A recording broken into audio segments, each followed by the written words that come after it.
Okay. Good morning, wherever you might be living. Good evening, wherever you might be eating dinner pretty soon. My name is Don Ochman, Editor-in-Chief and Publisher of Hidenet Publications, and we are very fortunate to have as our forum panelist today Mike Larson, who is Senior Director of International Sales, Hides and Tannery at Tyson Foods. He's primarily responsible for probably selling more hides and more wet blue than any other U.S. producer, for all I know, any other producer in the world. Andy Seaward in London, live from London, and he is, sounds like a TV show, live from London. He's president of Seaward. How do you say Seaward? Seaward? Seaward. Thank you. I'm sorry. They were speaking English before I was, but I didn't get it right. Seaward Material Solutions in the UK until recently, and for about 100 years or so, Andy was responsible for buying leather from Clark's International, which is one of the world's largest producers of leather footwear. And then David Peters, who's down in Sarasota, Florida, smart guy, knows to get out of the cold weather. David has had leadership roles in hide processing, wet blue, major American packers, tanning, automotive leather seating, GST, hide procurement, supply chain management.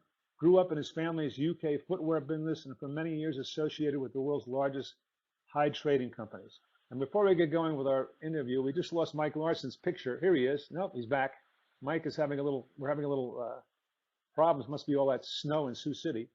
We're going to encourage all of you. On the bottom of your screen, it says viewer questions and suggestions. This is a live interactive forum, seminar, whatever you want to call it.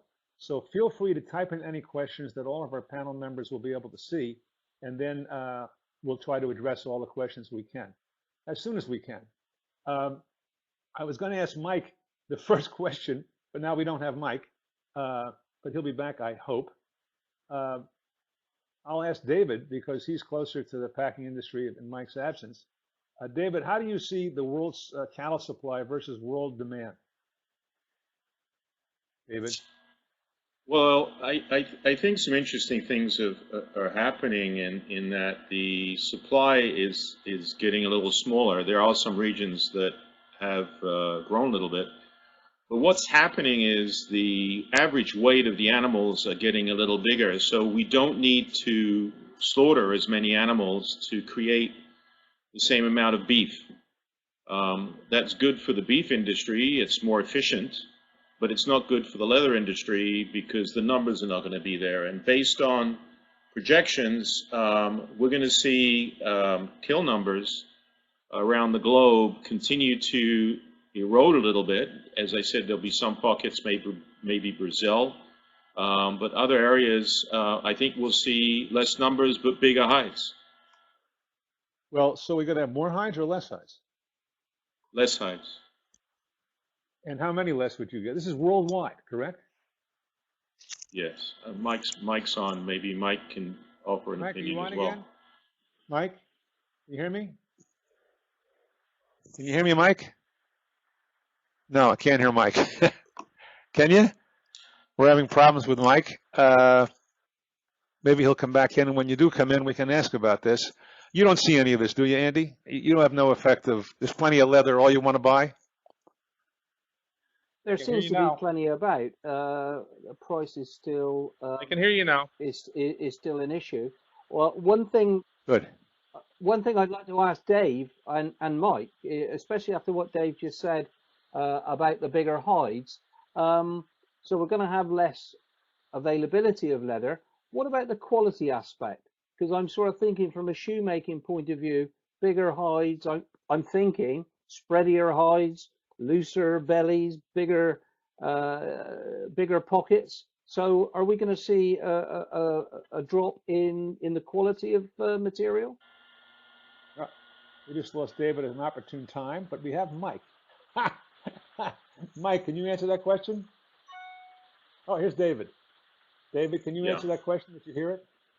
Yeah, I think the animal is going to be plumper. I don't think they'll be spreadier. I mean, there are, you can make the argument, but I think you're just going to see bigger, firmer, stronger animals that will produce heavier hides. The thickness will be consistent, and They'll just be heavier. Instead of a 58 or 60 pound trimmed and fleshed brine cured equivalent, they'll be 68 to 70 pounds or 70, 72 pounds on American standards.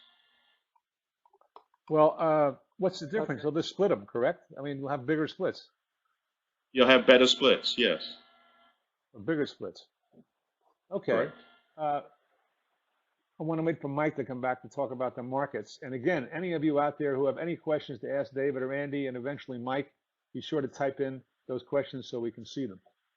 I'll ask David another question, and I'll ask Andy as well from his point of view. You see more wet blue and less wet salted worldwide? Is what's wet salted from major origins going to become a thing of the past? Yes. Yes. Simply put, yes, there's going to be continued growth in wet blue or further processing nearer the source. So what, let's say in Brazil, which is already almost all wet blue, in North America, and what percent of Europe is wet blue now, would you guess?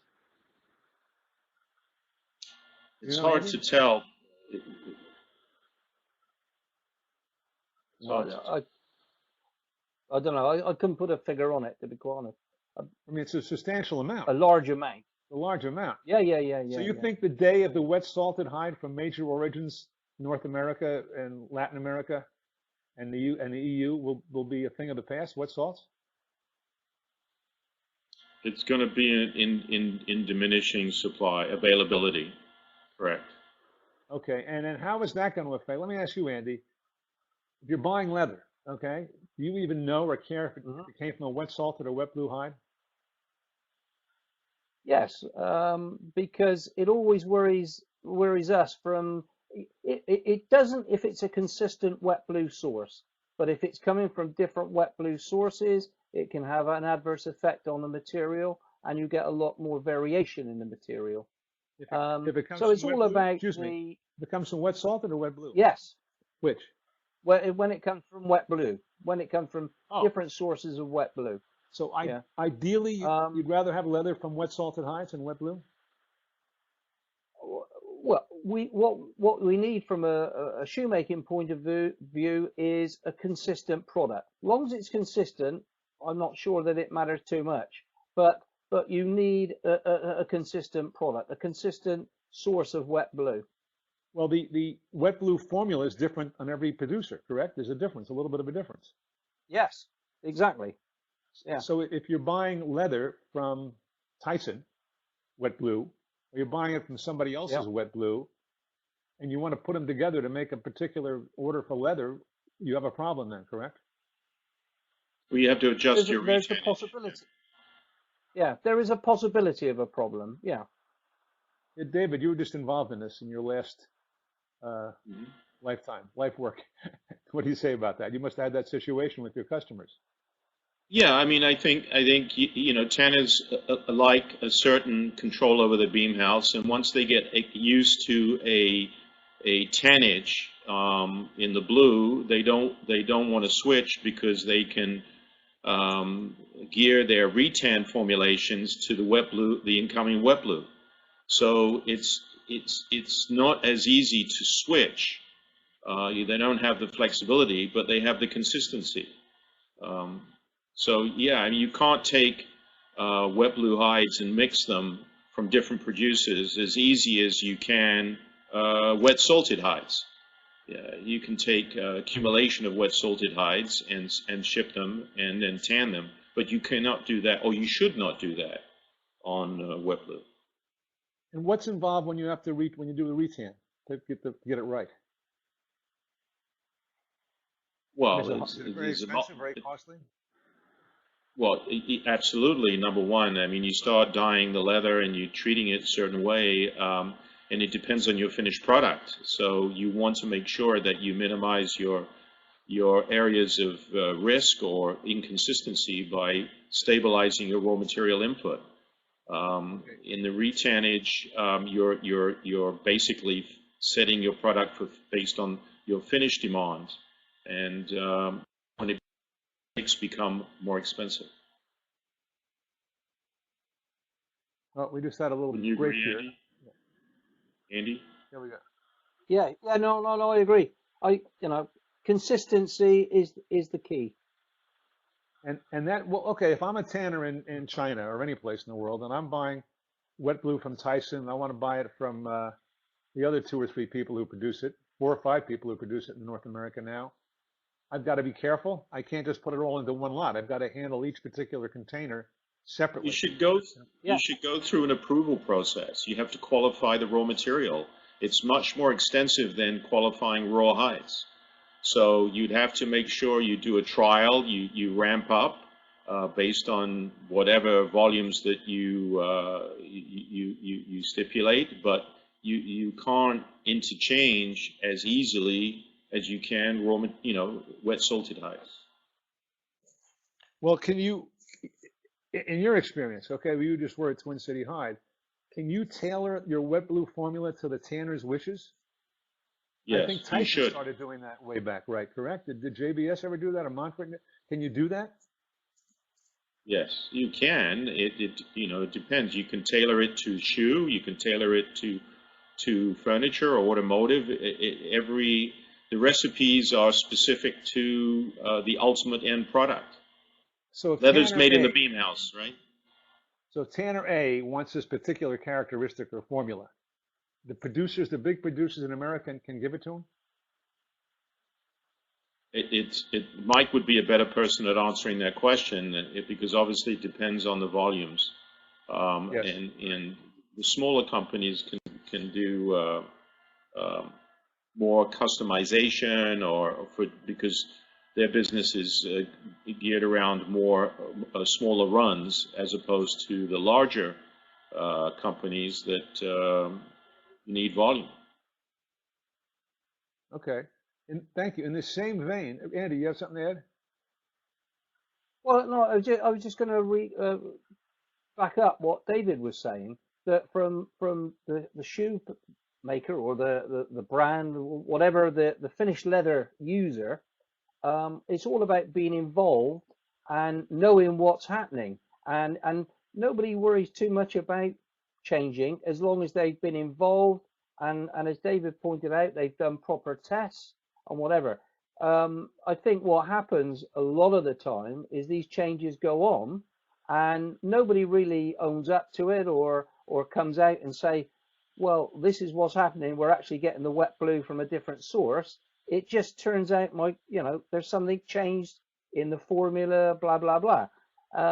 But if the tanner, and the shoemaker or the upholstery or whatever, were working closer together, this would help tremendously.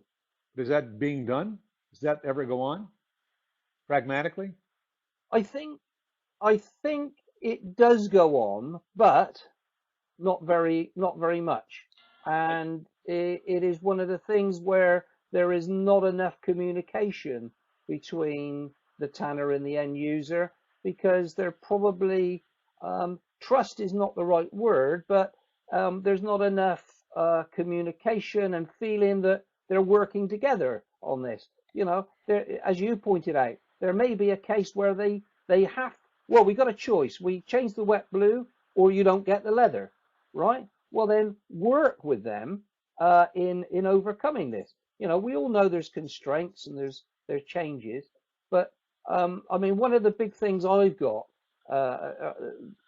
after years and years in the trade is there got to be more openness, more working together with people, and I think this is a prime example. So lack of communication. So if you're a major brand and you have 10 tanners who are making leather for you, can that major brand tell those tanners, he tells the tanners the properties he wants in the wet blue, but those 10 tanners are buying wet blue from different areas. What's the leather look like then? Can he make the properties the brand wants? You know what I mean? The brand, in my opinion, the brand shouldn't be telling the tanner what constitutes good leather. The tanner is the expert. He should be putting forward the leather, specifying it totally, and the brand should be in the tanner's hands. And if you're getting inconsistent, and if you're not, it's your choice. The choice for the brand is don't buy it. Don't buy it from that. If they're not producing consistent material, Don't get it from there. But it's the tanner who understands the technical qualities and requirements of the tannage, of the wet blue, etc. Tell, but perhaps you got some better brands in the States, but I don't know of any brands who could start talking to tanners about quality of wet blue. I think if I can just add one thing in here, and I think the important thing is process control, and I think the companies demonstrate the wet blue converters that demonstrate strict process control, that they have systems in place to make sure that there's repeatability on the formulations, and that if there are deviations, if there are changes, is that they notify as Andy said correctly, that they notify their customers of any changes, either in availability of chemicals or even in process times, or something happens during the process. That's what everybody's looking for. But today it all boils down to process controls. Okay, and I would imagine that if a tanner wants that brand's business bad enough, he'll do what Andy says, and vice versa. If the brand wants that tanner as a supplier well enough, that's what everybody's traveling all the time for, I guess, to get these things right. Is that right, Andy? Well, yeah, traceability is becoming more and more of an issue, and it's throwing all this to light. So everybody's more engaged, because at the end of the day, the guy who's making finished leather would have outsourced his beam house to another entity. All right. Here's a question, but I can't I can't see it. Question Mohammed asks, I can't find it. Anyway, do any of you know the percentages of consumption of finished leather by industry, footwear, furniture, auto, and clothing? Yes. What is it? Okay, right now footwear is running between 55 and 58% of all available hides. Automotive is second, between 17 and 19%. Residential upholstery is around 10 to 12, and the rest is a mixture of belts, bags, and other sundry goods. That's interesting too, because the luxury handbag thing, which people talk about a lot, is not such a big deal in it's the overall consumption. Well, I think the important thing goes back to your original question. The pie is only so big. It's a zero-sum game. So if, for example, if the shoe industry takes 100% of the pie, there's no hides left for anybody else. So as automotive expands, somebody has to give up. And right now, shoe is in a decline as far as total consumption of bovine material. Oh, okay. Okay. I'm only talking bovine. Right. These numbers are bovine too, correct? Yes. Yeah, must be, of course. Okay, here's the question, if I can figure it out. Thank you. The Indian upholstery market is on the rise. However, the cost of splits is also rising significantly. And the main consumer of the split wet blue market is local market, and it seems very competitive. Where's another split source with the price being almost near about the same? I don't know. You guys understand that? Mike's back. Mike, can you hear us? I can hear you. No, I don't think Mike can hear us. Anyhow, you can hear me? Mike? Yeah. Yes, I can hear you. Nope. We have Mike. We don't have Mike. Okay, Mike, if you can hear me, I'm going to drop this question from India for a minute and ask you, where do you see the markets heading now in the world and in America? Can you hear me, Mike? Yes. Nope. We got Mike's picture. We don't have that. I'm sorry. I don't understand, Frank. I can hear you now, Mike. Can you hear me? I can hear you. Nope, guess not. Oh, you can hear me. So can you answer me, where do you see the world and American hide and wet blue markets headed in the near term? Well, I think the near term, the most important issue is what's happening on the West Coast and how the fallout from all of that will occur.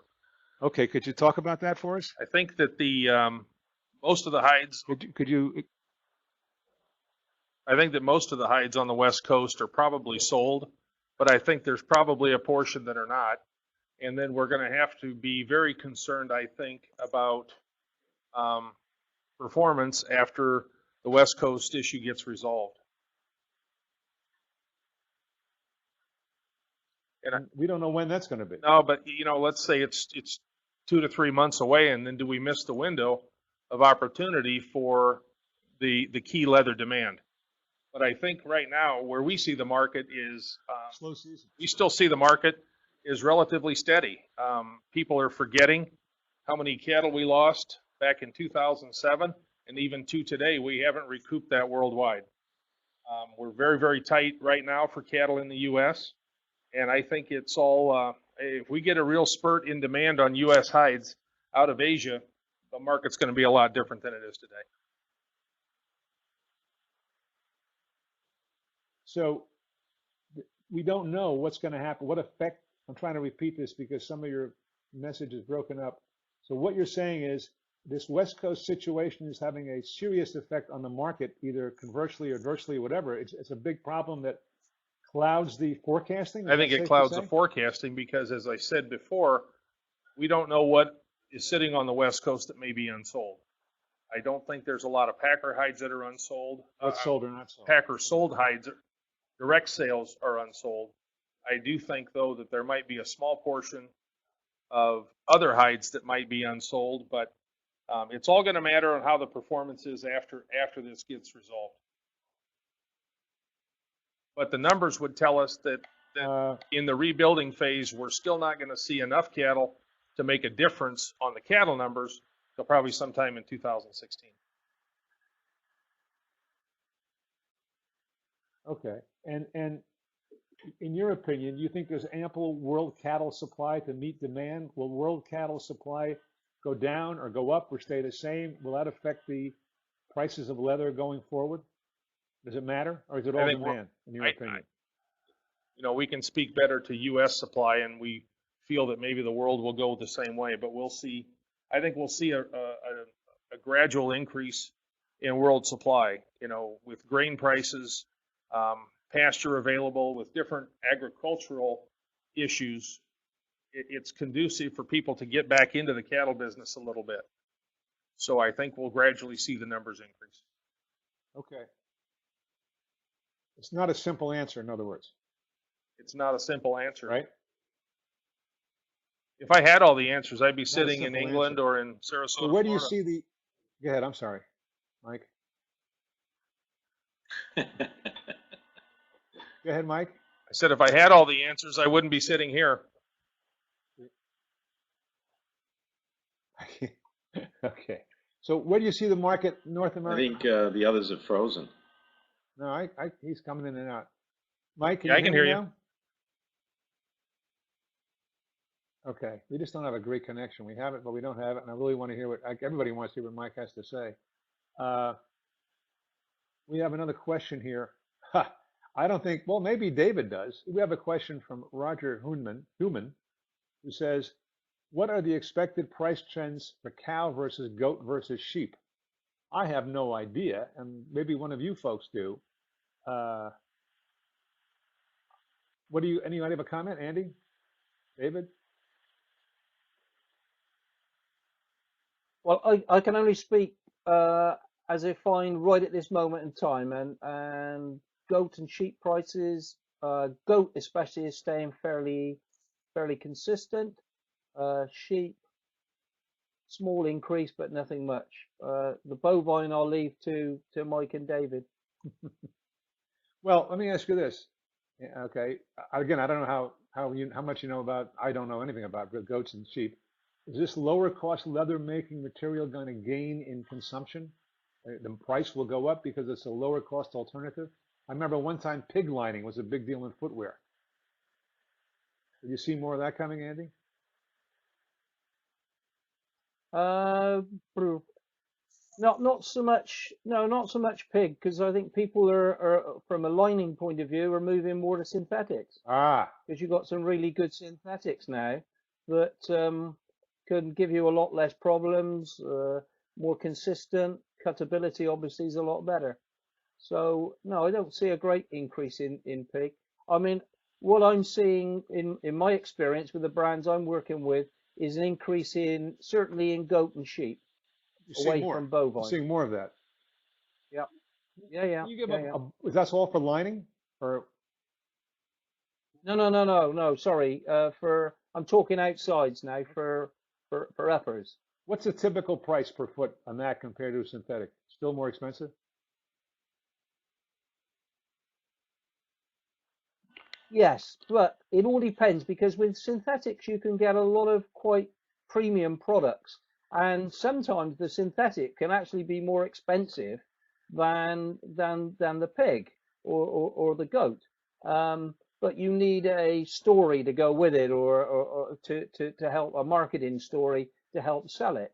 Yeah, generally the synthetic is cheaper than even the goat. Certainly the goat and sheep. Pig, you can pick up some good pig at very low prices. Even sheep and lamb is so cheap now. There's a glut of it, and it's still I not don't conventional. say it's Huh? so. What? I don't say it's so cheap, but certainly cheaper than bovine, Yes. and you get some good quality stuff as well. So can't the ovine material compete with synthetics, or still not?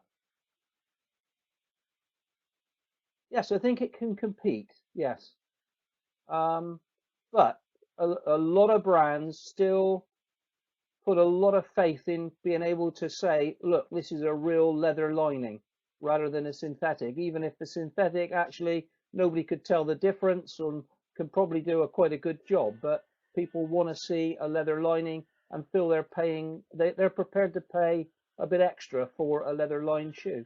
Which leads me to my next question. Okay, and we talked about this when you and I had a conversation a couple of months ago. Does the consumer know or care if it's leather in the product? Well, I think I don't know. I think it varies so much. I think when we had this discussion, somebody from America said that the Americans don't worry. It doesn't bother them. Certainly for the brands that I work with for many years, it did make a difference, and people particularly asked about whether it was leather lined. So I think some people don't worry, but I think there is still a big slice of the market that see leather as a premium product that they want in their footwear. The world leather still has a panache that it still sells, it still helps the retailer market the product. David, you have a comment? I think so. Yeah. I couldn't hear anything. You guys were frozen. So what was the question again? I'm sorry. We were talking with Andy about the issue of sheep and goat are relatively cheap leather making material. Okay, and synthetics, it has trouble competing with synthetics. But as Andy points out, there's various quality issues with synthetics. So I asked Andy, does the consumer know? What does the consumer know or care? You have an opinion on that?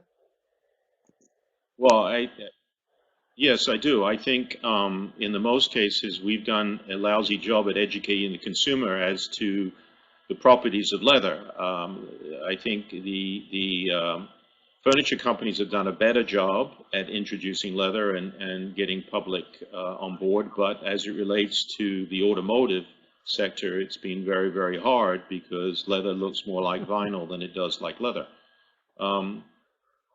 We have more lower grade hides than we do better grade hides, meaning that the availability of clean hides is diminishing, and the availability of hides that produce, say, D's, C's, or whatever, is increasing. So in order to sell these without correcting them or using too much finish, we need to educate the consumer.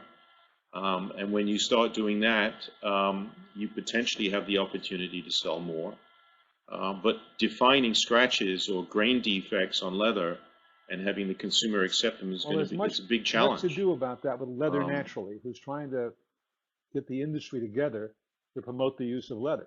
And one of the, nobody's against it, but somebody would say, a cynic would say like me, we've got all-time record bovine prices. So we're consuming all the leather we make in the world. Do we still have to educate the consumer? What do you think, David?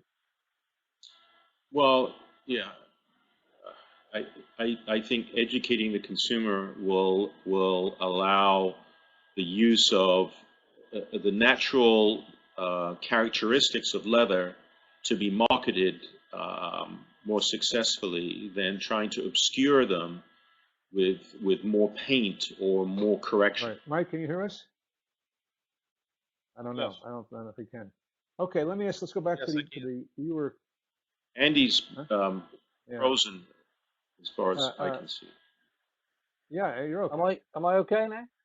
I just like to say that I totally and absolutely 100% agree with what David had just said about the use of natural defects, for want of a better phrase, in the leather, and we as an industry we got to do a much better job at that.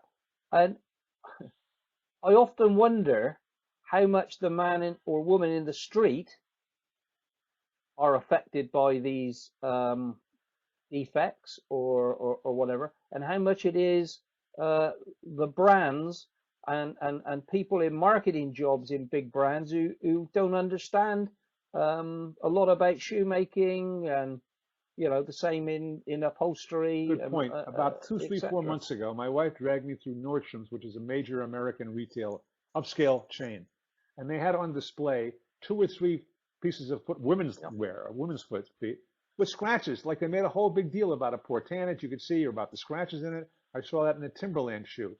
Natural defects. I guess that's the way to do it. Is there more of that happening or less of that happening? Andy? There's not enough of it. I mean, I go back to, I don't know, the early 70s, mid 70s, Yes, right, Crazy Horse, Prime Asia, Prime right. In America rather. And I can remember a dear old chap in the warehouse when I was buying some material from Prime in America, and saying, do you realize I've spent my whole working life trying to reject leather like this, and actually it was flying out the shops. Is what people So you got to wanted, sell. you got to sell the sizzle with the within steak, pounds, right, David? obviously. I'm sorry, I can't hear Andy at all, so That's I only can unfortunate. hear Andy you, says Don. we need to do more of selling natural leather with the defects in. And I think we can't do that. The market's got to Yeah, do that. The retailers yes. got to do it. But the consumer doesn't know, doesn't care. Only the leather buyers know, correct? And in the automotive industry, Right. okay, and this is no secret, you can buy a 30, 50, 70, $100,000 car, and you can confirm this for me, David. The back of the seat is vinyl. There's vinyl all over the place. Maybe where you actually sit is leather. And then you made a comment before about the leather properties that are in that car vis-a-vis the vinyl. Did you discuss that? Right. Well, there are certain new rules in existence, especially in the European markets, that prohibit offering leather interiors where the vast majority of the interior is vinyl. So that used to happen in Europe, but I think that's changed now with the new regulations of stating that if a car has leather interior, then the car it has to be all leather. In the United States, that's not the case. In the United States, you're correct in that even the rear seats could be vinyl, or they could be splits with a PU coat, or elsewhere in the car. Only certain areas that touch the body are leather. But it's interesting that the leather has to match the vinyl, and it's not the other way around. To make sure that the leather has properties that will last, it has to put all this coating on it, correct? Correct. It's bulletproof. So, and it's correct because it has to withstand coffee spills. It has to withstand insect repellent. It has to withstand suntan lotion. Those kinds of things which are normal in the confines of the car, especially I'm sure in Arizona where you have all three occurring every day. So yes, the leather is bulletproof, and as you start to use certain products to clean it, you wear off the finish. So at the end of the day, the best thing to clean a leather car seat is just water. Leather. Just Again, wipe it clean. Going back Because to the these footwear, the finishes. consumer doesn't know. Is that correct? You agree, Andy? Consumer doesn't know? If it smells Well, no, they don't know, but I think they're prepared to listen Well, to the a leather in good shoes is marketing very different story. than the leather in automotive. It doesn't have good, Mike, the can you finish. hear Yeah, this yeah, conversation? yeah, yeah. Yeah, but Mike? but No, we can see Mike. He's looking good, but not coming through. So, And I can't hear Andy. I can't hear Andy too either. bad. I'm I sorry to can't hear hear him. that. But anyway, the bottom line is that we're all agreeing here is consumer education to sell lower grade leather with defects, call it whatever you want, to the consumer. Correct, Andy? yes, it is. But it's not just the consumer. Sorry, when we talked about the consumer, I'm thinking the man or Yes. woman in the street.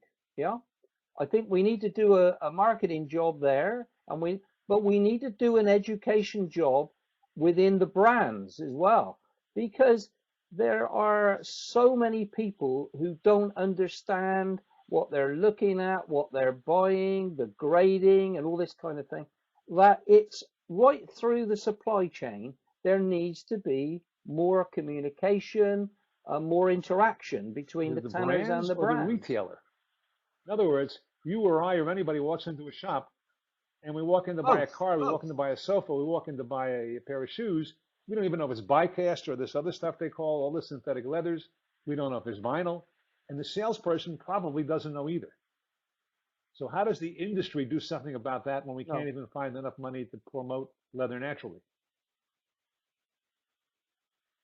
Well, I think if I can answer, because I can't hear Andy, but I think you make a very good point that most of the people that are the front line in promoting leather know little to nothing about leather. And whether it's the automotive salesman, or whether it's the furniture salesman, or whether it is the shoe salesman, I'm just astounded that when I go in and speak to these people, their perception as to how leather is made is zero. Their perception as to what is good or bad is zero. And most probably what we need to do as an industry is to educate the salespeople, or have training sessions, or be able to give them leather 101, just a small background in how leather is sourced and produced. This will go a long way to sending the right message. Education, and maybe the brands are the ones that do that, like Andy was implying. Is that correct, Andy? That's correct, but I would suggest that it goes back farther, back into the brands. I think within the brands there are a very limited knowledge of the qualities of leather and what's needed. And I'm saying that from the aesthetic point of view, but I'm also saying it from the price point of view.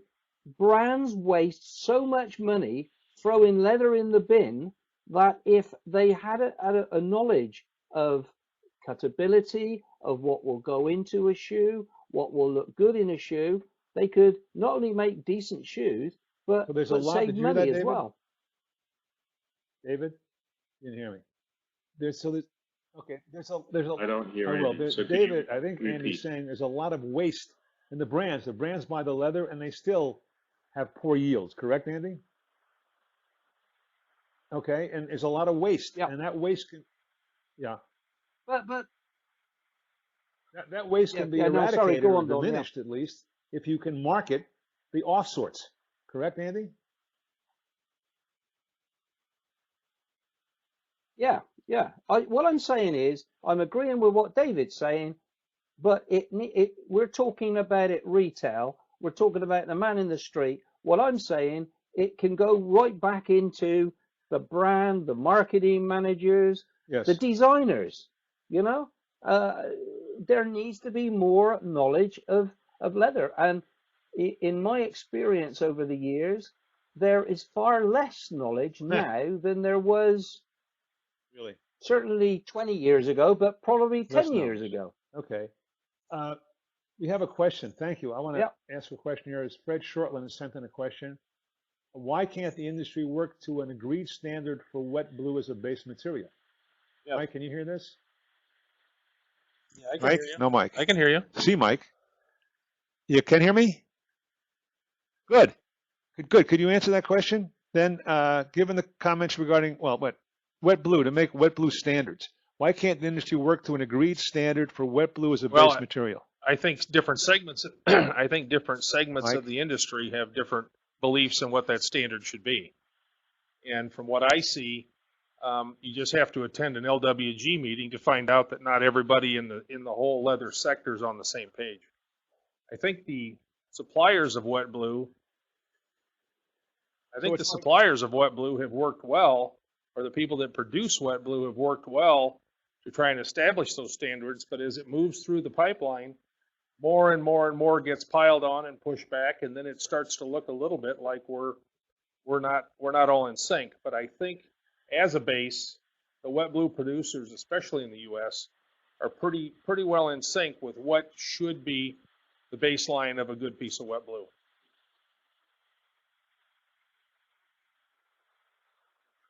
Well, so do you think we're seeing, would you say, for example, not to put words in your mouth, that we need the standards of wet blue like we have for hides in America and Europe, U.S. standards and so on and so forth? I think most people adhere to those standards, especially in the U.S. I think when they produce wet blue, we try to adhere to the standards that we have from U.S. hide, skin, and leather for delivery of common trade practices for proper delivery. I do think we all try to hold to that. But when you start getting down the line and get other people involved, then here come all the different standards, all the different requirements that sometimes we can and sometimes we cannot meet. I mean, it's the baseline goal of a wet blue producer in the U.S. to produce a product that is sound and safe for the production of leather.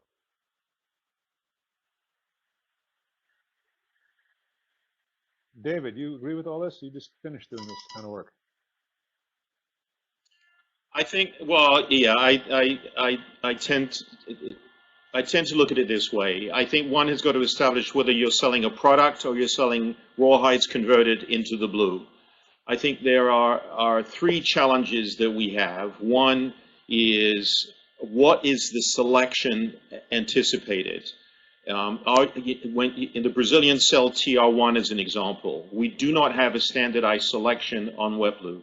Number two is, what is the standard, or what is the processing standards? We don't have a unified standard for processing. Each tannery has their own, and to create a global unification standard is hard. And number three is traceability. The transparency of producing wet blue is a manufactured product. So these are three hurdles that we have to overcome. But the first one is driven by the fact of saying, are we selling hides in the blue, where we adhere to standard practices governing the sale of hides, or are we recognizing that wet blue is a product that has its own unique characteristics and standards that are separate to hide standards? Mike? Well, I agree. I agree, but I think as we produce wet blue, we are producing a wet blue product. It's not, as David said, you have to decide, and I think we've decided to be in the wet blue business, and we're producing the wet blue. I think when you come into the sorting, then that adds just another dimension to it. But I'm talking about, from our standpoint, on a TR wet blue, I think most suppliers in the U.S. are in sync with what a good baseline wet blue piece of leather should be. Let me ask you, both of you, somewhat of a loaded question. Do you think there's a difference between every producer, at least in America, in their wet blue quality? If you're selling, you guys are selling, you were selling wet blue, David, Mike, you're doing it forever. When you go to your customer, you say, buy our wet blue because it's better than blah blah's wet blue? And why? Are there features that you guys can sell to make your wet blue more attractive than the other guys aside from price? Given the same raw hide selection. Mike? Well, yeah, I mean, Mike has a lot of advantages that other companies are not available to offer. He has a consistent product. He has not, I want to say control of his raw material, but the characteristics of his blue, and he has 4 different locations. And I'm not here to sell for Mike, but he stands alone from other companies. Tyson produces a very consistent and well-respected product. Other companies don't have that supply stream, and other companies have taken a different tact in selling blue. And the blue, at the end of the day, the selection is, Mike's correct, is a TR. Once you start selling selected blue, then you run into all kinds of issues. But at the end of the day, it's process control that trumps. And if you have strict control over your process, ultimately the customers will find you, or you'll find the customers, and they'll become reliant upon your product. Are you paying David for this sales pitch, Mike? No, but we do have an ongoing agreement.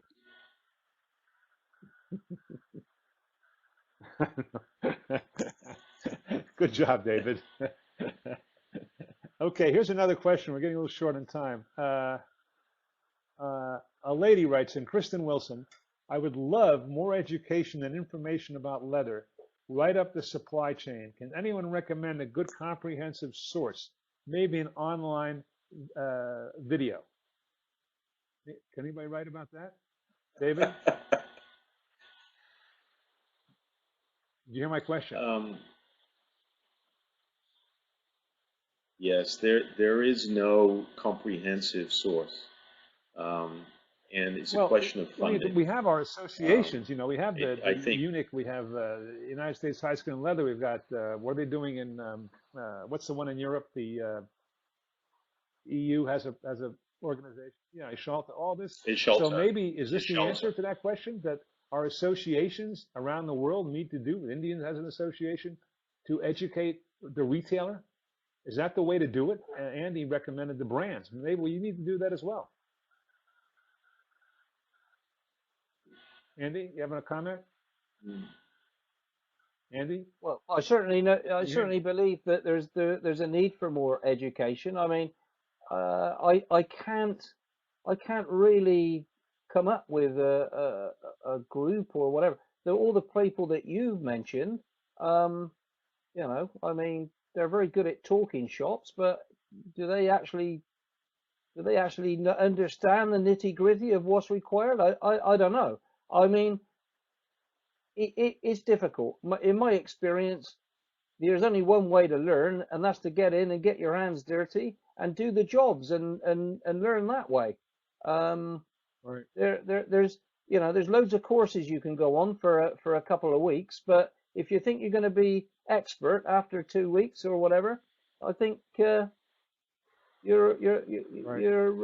kidding yourself.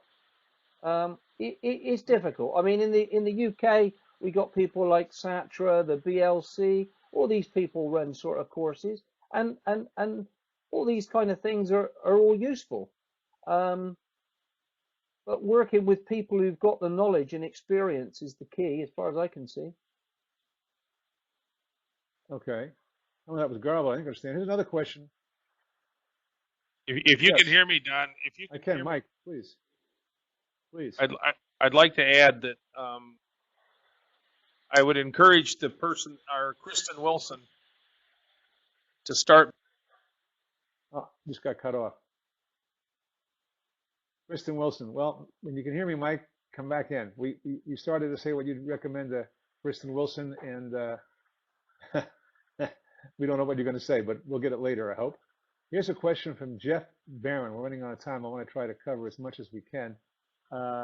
Jeff Barron, who's a consultant in the furniture industry, a lot of experience with leather, with people like Matsusi and so on and so forth, says, will wet white ever become an issue in footwear as it is in automotive and become more important?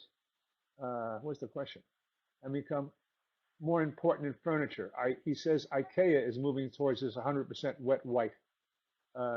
Andy or David, do you have some thoughts on that? Did you hear the question?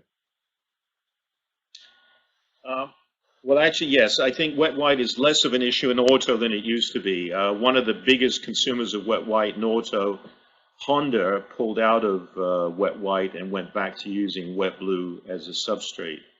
I think the wet white in footwear, and Andy, I think the Europeans on children's shoes use a lot more wet white than chrome leathers. Is that your impression No, too, to be Andy? honest. Certainly, I'm just going by the UK. Certainly, the biggest producer of children's shoes in the UK would be virtually 100% wet blue. May not be 100%, but 95, 96%. Yeah.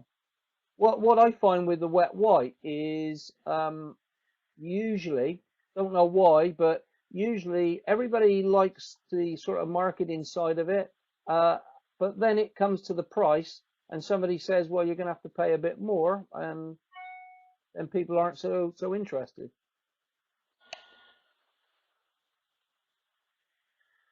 No, a little more technical difficulty here.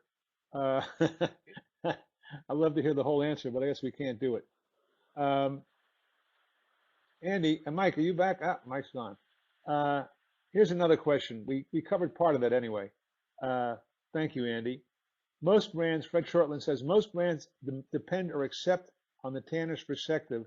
Unless a brand is leather specific, it's not a priority for a brand. Margin and volume are. Do you find that to be true, Andy? I do, but going by what I was saying just now, I totally disagree with that way of looking at it. And if the brand made it more important in their decision making on knowing about leather, they would improve their volume or ability to the amount of leather they're using, and it would affect the price, because if they know how to cut leather and the intrinsic things about the qualities of leather, they'll make more money. So actually, I disagree with Fred, and I got his question at the top now. I would say a brand needs to be leather specific if it wants to increase its margins, and if they increase its margins, and then the volumes will increase as well. Right. So again, we talked about this before, better communication between the brand, the tanner, even the wet blue, I presume. Correct, David? Yeah, I mean, I made the point. Can you hear me, David, or not at the moment? Okay. Yeah, I can hear you now. What I made earlier on, from my point of view, is I would never tell a tanner how to make some leather, right? I could tell the tanner the kind of qualities I need, but how long it's in the drum or what the wet blue is, that's their job, right? But by the same token, surely the brand should know about the leather. Should know about the shoe, or know about their product. To say that you leave it to the tanner to decide is, in my mind, crazy. But to come back to your point, Don, what it needs is communication and working together and getting the knowledge of both ends of the supply chain there, the tanner and the brand, to put it together to make the best use of the material. Okay. Thank you for that. We're running out of time, so I want to cover one more area. Maybe both of you can answer. I wish Mike was on. The shift out of China to other places to make leather and to make footwear. What do you see on that? Here's Mike's back. Mike, can you hear me now? No. Anyway, the shift out of China, the trend. Oh, good. Okay, you finish your thought on Kristen. Yeah, I can hear you. Suggestion for Kristen, who wanted to get more information to the retailer.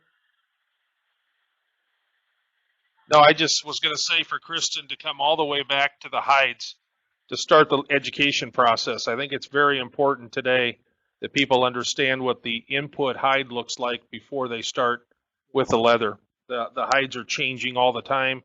regionally with weather, with animal husbandry and the feedlots. And I think it's Okay, good. One important other that to learn question about while leather, I you need got to learn you. about hides. A guy who spends half his life in the Far East, where do you see the trend going, continuing, and ending up on manufacturing moving out of China in our industry?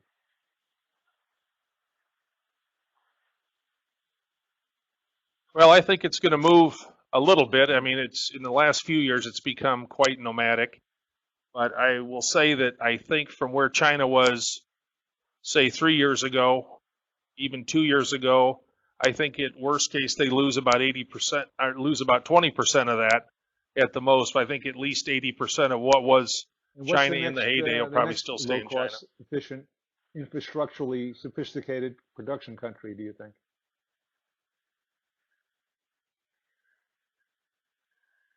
Well, from what I hear, it's depending on productivity, but Andy could probably answer it much better. But I would say we're hearing a lot about Bangladesh, Myanmar. I've heard Pakistan. I've heard Africa. But I think it's going to stay in Southeast Asia because I think they understand the industry, and I think that's some of the best productivity in footwear. So you think? Don't forget Mexico. Yes, don't forget Mexico. Mexico will come. You think any of it's going to move back here? Into America, or back to England, or back to Europe, rather? Oh, sure. I do think so. I think it'll be. I think some will move back to the U.S. I think with ISA opening their new tannery in the U.S., I think it's going to be the start of good things to come for the leather industry here. It's not going to be near as big as it was back in the, I want to say, 40s, 50s, 60s, and historically, but it's good to see somebody coming back to the U.S. So basically, it's not all going to be done in China anymore, or Korea. It's going to be spread around more. Is that what you would say?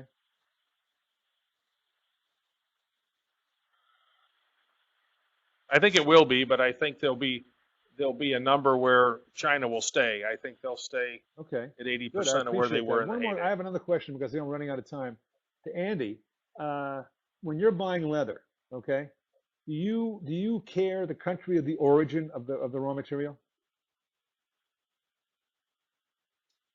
You hear me, Andy?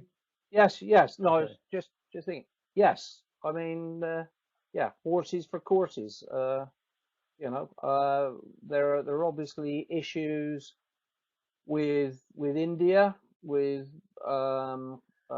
in terms of animal husbandry, and then obviously you've got things like Brazil in terms of quality and selection. So yes, I mean presuming the leather quality is the same, the defects and all this, does the brand care that much, or does he really have to know what the country of origin is of the raw material? Yes. It's important. I think it's important that they do. The traceability is becoming very important. You get a lot of the public now asking, especially on particular countries, things that come up on the internet or on the television. So yeah, we need to know where it comes from. David, in your experience in the automotive business, does the car maker care where the raw material came from?